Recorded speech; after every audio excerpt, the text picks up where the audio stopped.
Hi there, everyone. Welcome on board another informative Jamaica Magazine journey. I'm your host, Adrian Atkinson. There's a lot to explore in this edition where we share stories of Jamaica's growth and development. It starts with the news of the day. You can't afford to miss any of it, so stick around.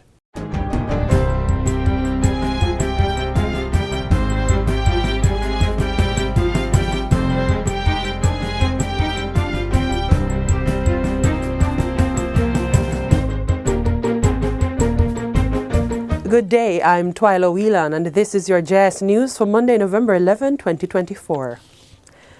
Construction has now started on the Troy Bridge in Trelawney, which collapsed in 2021 during the passage of Tropical Storm Grace. The work will cost over $230 million from the national budget and completion is projected within 7 months. During a tour on Friday, Prime Minister Dr. Andrew Holness said the government was committed to sound infrastructure development. The government is committed to ensuring that Jamaica has world-class infrastructure. Whether it is your bridges, your roads, your drains and culverts, Jamaica must have world-class infrastructure. We're committing to that, and we're saying to the residents of the district here that even if your community is a rural community, you too deserve to have world-class infrastructure. Based on updates provided by the engineering team, the bridge is being built with a lifespan of over 100 years. The bridge is designed using a 3-box culvert support structure. So in effect, the water will be going through the culverts with a paved invert, essentially. And using that design adds great reinforcement to the carrying surface of the bridge, which means that the bridge can carry significant weight. Though we are not saying that you should use overweighted vehicles on the bridge, but the bridge is designed to carry significant weight. The 20-meter-long bridge is supported by piles that will be driven deep into the earth, retaining walls and gabion baskets. It will also have a sidewalk to support pedestrians.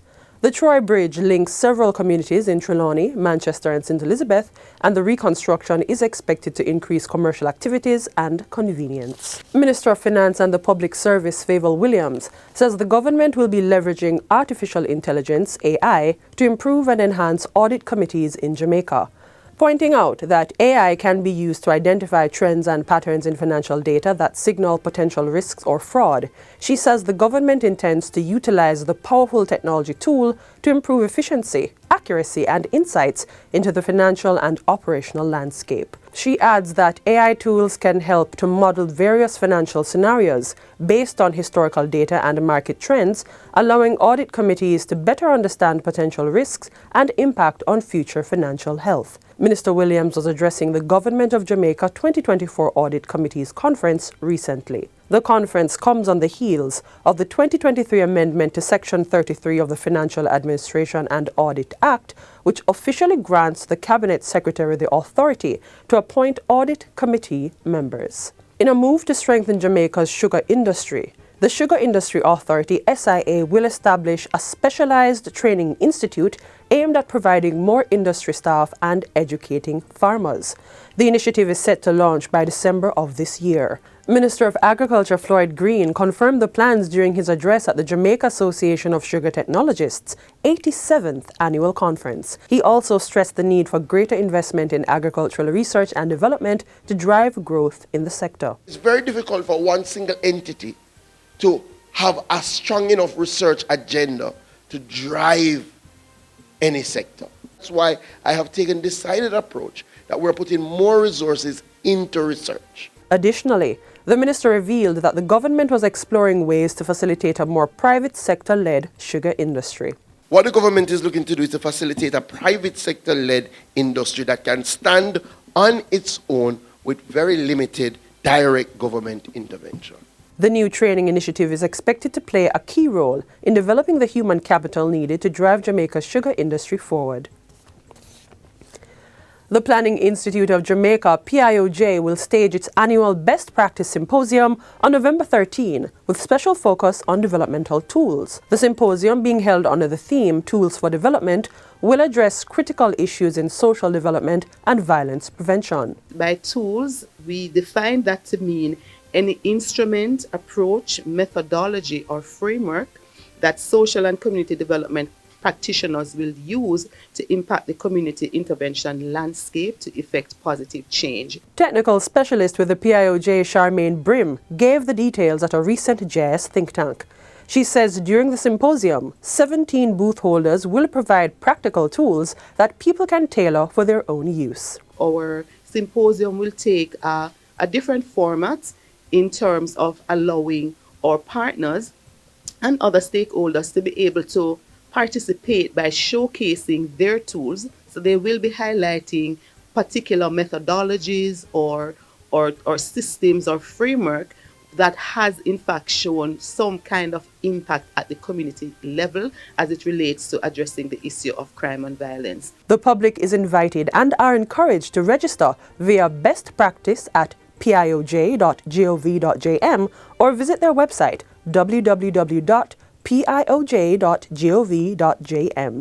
Jamaicans are being urged to get informed and take the necessary steps to prevent or delay the onset of diabetes. The urging comes from the president of the Diabetes Association of Jamaica, Professor Errol Morrison. Speaking to JIS, the endocrinologist outlines the seriousness of the disease. People have a way of saying, oh, I have a touch of sugar. And I try to explain, it's not a touch, it's a big lick. Because what is happening here, if you don't manage it well, those blood vessels are going to get clogged up from the head to the toe. It will kill strokes, blindness, heart attacks, kidney failure, loss of limbs and so on. He encourages regular medical checkups, managing one's diet and exercise. As I tell him, walk even around your bed. Just keep moving for about a half an hour, non-stop. Every day, I have to remind him, you have diabetes on the weekends too, you know. So don't tell me about you doing it Monday to Friday. The Diabetes Association of Jamaica will be hosting its annual free health fair at 1 Downer Avenue in Kingston this Thursday, November 14. The event, which will offer several wellness checks, including blood sugar and blood pressure, is in commemoration of World Diabetes Day. And finally, Prime Minister Dr. Andrew Holness lauds Don Webby for his sterling contribution to national service through the Senate. Mr. Webby resigned from the Senate effective November 7 to focus on health-related matters. In a release, Dr. Holness says he regrets the sudden departure, but thanks Mr. Webby for his contribution and wishes him a speedy recovery. According to the Prime Minister, Mr. Webby has been a steadfast advocate for the needs of the Jamaican people, bringing invaluable commercial and entrepreneurial insights into the legislative process. He adds that throughout his tenure in the Senate, Mr. Webby has championed policies that reflect his commitment to shared prosperity, economic stability, and sustainable national development. Mr. Webby was appointed to the Senate in September 2007 and also served as Minister without portfolio in the Ministry of Finance and the Public Service for 2 years. And that's it for JS News Today. I'm Twyla Whelan. Thanks for watching.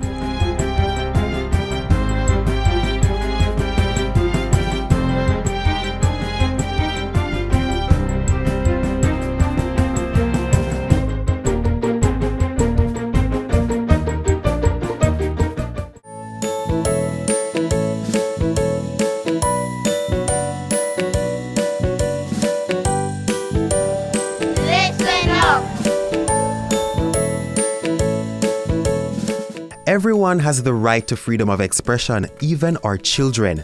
My voice matters. Every child has a right to speak up. It's not like they can stay quiet forever, and everything they have to say is important. So that's why I think my voice matters. At school and at home, every child's voice should matter. In this school, nobody is more and nobody is less. Like teachers, my parents, they know who I am because they understand me and they know what I understand from what I don't. I will encourage the students to do their best I will say that even if they do not get something they want, they might get something even better. When emotions are close to the surface and we contemplate on life, we will all remember the phrase, "A child shall lead them." My voice matters. Various overseas exams are offered locally to assure the academic competence of our students. The main organization that supervises the various examination bodies providing these offerings is the Overseas Examinations Commission, OEC. We now look at the genesis, role and evolution of the OEC in Jamaica.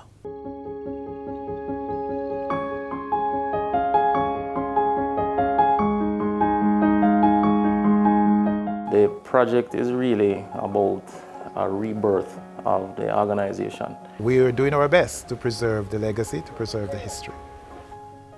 Over 135 years of service. With a major focus on digital transformation. More than 50 examining bodies supervised. 300 plus examination centers across the length and the breadth of Jamaica. A testament to the integrity, reliability, innovation and efficiency of the Overseas Examinations Commission, OEC. This statutory body has been a staple in the Jamaican education system, administering secondary, post-secondary and professional examinations to citizens, all in a bid to ensure that the island attains its vision of empowering Jamaicans to achieve their fullest potential. Let's take a closer look at this entity.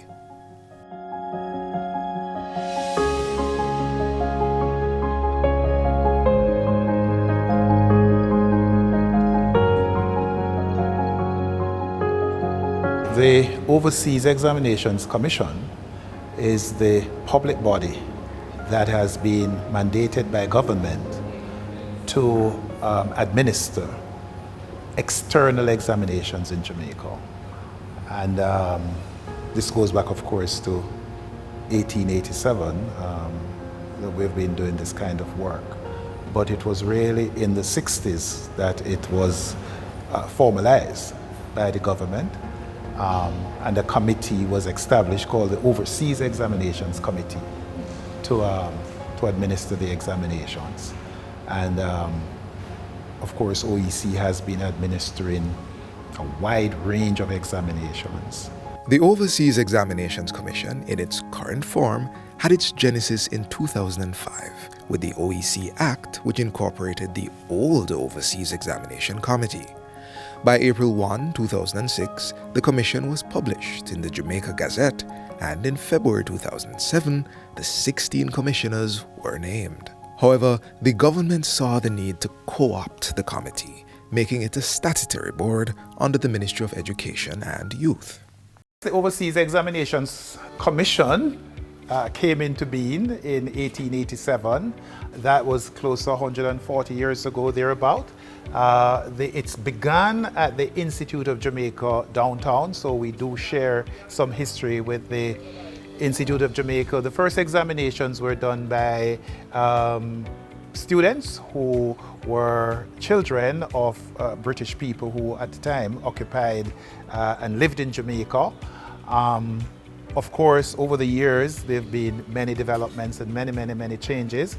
In 1948, the University of Cambridge examinations were first administered by the Overseas Examinations Committee. Of course, the university put a lot of resources into organizing the examinations offices in Jamaica.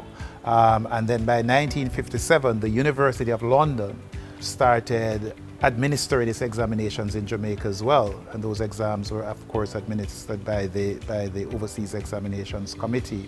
So most persons would be familiar with the GC, O-levels, and the A-levels. Of course, there would have been many other examinations that the Overseas Examinations Committee administered. RSA, Pitman, City and Guilds, ABE, and in later years, a wide range of professional examinations. A big change came for the Commission in 1969 when the Minister of Education established what became known as the Overseas Examinations Committee. It was not a legal body, but it had responsibility to administer the affairs of the Overseas Examinations Commission. The trustees 3 trustees were still in place, and they were the ones who could legally sign any sort of agreement on behalf of the Overseas Examinations Committee. But later on, in 2005 into 2007, legislation was drafted to establish what became known as the Overseas Examinations Commission. So at that point, it was no longer necessary to have the trustees. And in fact, the trustees by then had all died, so that the Overseas Examinations Commission became a legal entity. This building has served us for many decades. From the 70s, we've occupied this building. And, but because of the risk involved and the fact that examination papers are clearly volatile, we have had to take the decision to construct a new facility and pretty much discontinue the use of this old building. But it has served us very well, and much as we'd like to preserve it, we are not able to do so. As a matter of fact, we were told that it's not on the Jamaica Heritage List. If it was, then we would not be able to demolish or destroy it. We have to make way for a new building, a new facility that is going to sort of put us in the digital age. The commission is made up of 16 members. Most of the members of the commission are stakeholder representatives from schools, from colleges, from the JTA. And the Minister of Education is allowed to select 4 state representatives. One of those state representatives happened to be the board chairman, and another is the vice chairman, and 2 others. But essentially, most of the members are stakeholder representatives, meaning that they're selected by the various stakeholder groups, including the Caribbean Examinations Council. So the pro-registrar, who happens to be located in Jamaica, is also a member of the commission. It's the only examining body that is actually represented on the commission. Well, it meant that while the Commission still operates independently of the government, it still receives oversight through a board of commissioners. These commissioners represent tertiary, secondary, and professional institutions, as well as other agencies in the private and public sectors who have a vested interest in the island's education system. The OEC has administered exams for over 50 secondary, post-secondary, and professional bodies. Most Jamaicans would know the Caribbean Examinations Council, CXC, or the General Cambridge International Exams, GCE, but the OEC also facilitates O and A levels, to name a few. The OEC administers paper-based and computer-based examinations and monitors the sitting of over 70 certifying examinations. And not only that, so Scantron, PSI, Prometric, Pearson VUE, and those exams carry a lot of other examinations and a lot of IT-related exams. We're also a center for IELTS, and this is the exam that's accepted by a number of countries, including Australia and Canada, for purposes of immigration. Yes, because it's your language competence that's important for them as well. We have assessment examinations for entrance to the University of Cambridge, and I think University of Oxford, their MRCP exam, MRCS, is now an electronic exam. Previously we did it in written form. University of London is a part of the Pearson VUE platform. We also do ACCA, both the technician and the professional examinations. And I'm sure there are a few I'm missing. But all told, it's hundreds of examinations that are available through the Overseas Examinations Commission. We built this without help from anyone. Like we were builders, it was our project and we ran it, and I think we're very proud of what it turned out to be. And that has allowed us now to, again, sell ourselves to the market internationally as well.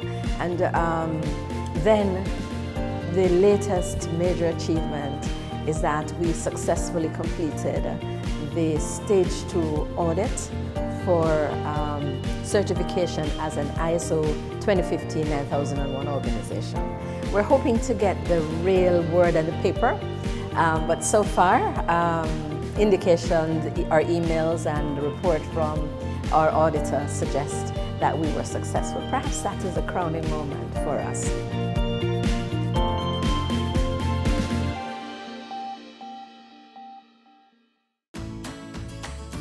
Children are the future, and ensuring our future is healthy requires that children are always provided with nutritious foods to grow well and live long. Unhealthy diets high in sugar, salt, and fat consumed by children may make them obese and prone to non-communicable diseases later in life. Healthy foods and beverages not only help them learn better, but also protects them from non-communicable diseases such as some cancers, diabetes, hypertension, and cardiovascular diseases in their childhood and adult life. So, whether it's at home, in the lunch bag, or at school, let's make healthy foods and beverages for our children the only rule. Breast milk contains all the essential nutrients for proper development and growth, and also builds the immune system of babies. In this next feature, we learn more about the benefits of breastfeeding and why this should be the #1 nutrition choice for babies up to 2 years of age.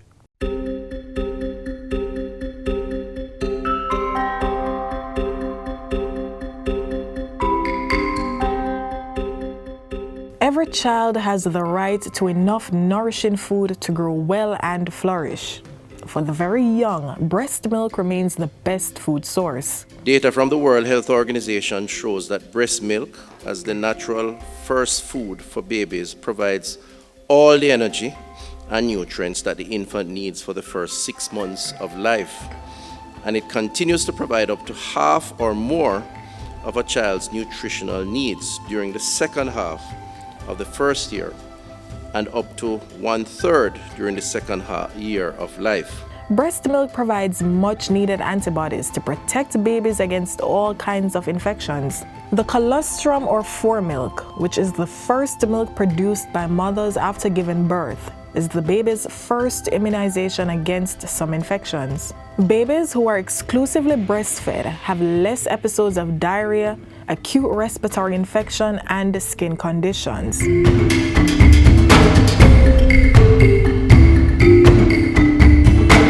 Appropriate breastfeeding practices, therefore, have the potential to reduce infant mortality in children ages 5 years and younger by 14%, while appropriate complementary feeding up to 2 years of age is capable of preventing an additional 6% of deaths in this age range. Breastfeeding also establishes a close, loving bond between mother and baby.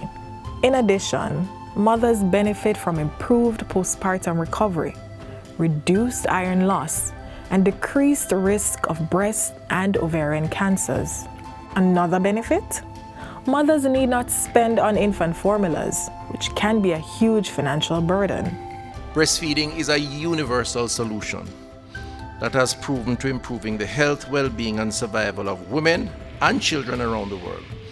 It helps to prevent malnutrition in all its forms, ensures food security for infants and young children, and thus helps to bring people and nations out of hunger and the poverty cycle.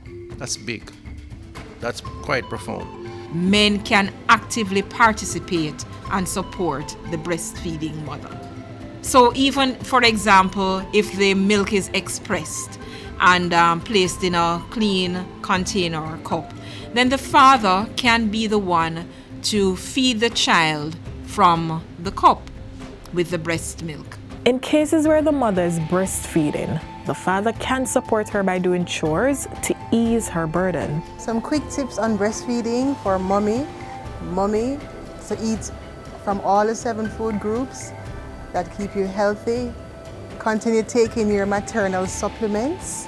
Remember, baby is getting all its nutrients from breast milk, and make sure that when baby sleeps, you sleep. because babies don't have a special time to sleep, so you have to get rest when baby sleeps. Mothers who choose not to breastfeed are encouraged to discuss this issue with their healthcare provider. Individual counseling on breastfeeding is important for dispelling any myths or concerns. And we need to embrace the traditional approaches as it relates to lactating mothers, as it relates to development of our newborns. And there is very little technology that is going to change that reality, that the breast is best and is still the best. Medical experts recommend the initiation of breastfeeding within half hour of birth. Do not give newborns any food or drink other than breast milk unless medically indicated. And encourage breastfeeding on demand. Also, don't give artificial teats or pacifiers to breastfeeding infants. The hope for the ministry is that every child receives a fair opportunity at benefiting from the tremendous nutritional and other critical values, psycho-emotional, physiological, economic, and hygienic advantages of breastfeeding. Do what's best for your child. Breastfeed and give them a healthy start to a long life.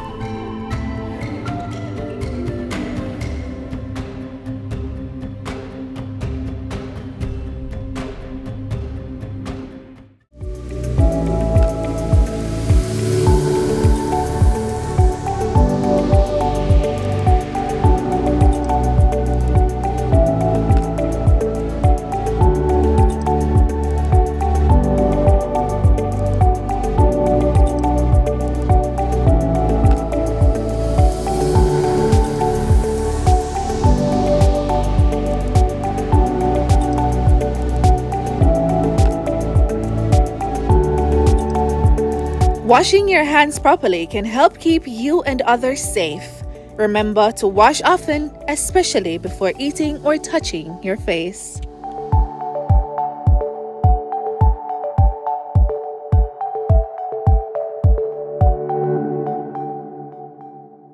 Our half-hour journey through the pages of Jamaica Magazine ends right here for today, but please join us again tomorrow on the same station for more news, features and information you can use.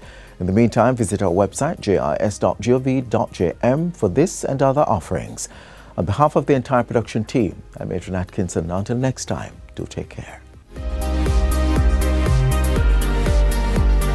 This has been a production of the Jamaica Information Service, the voice of Jamaica.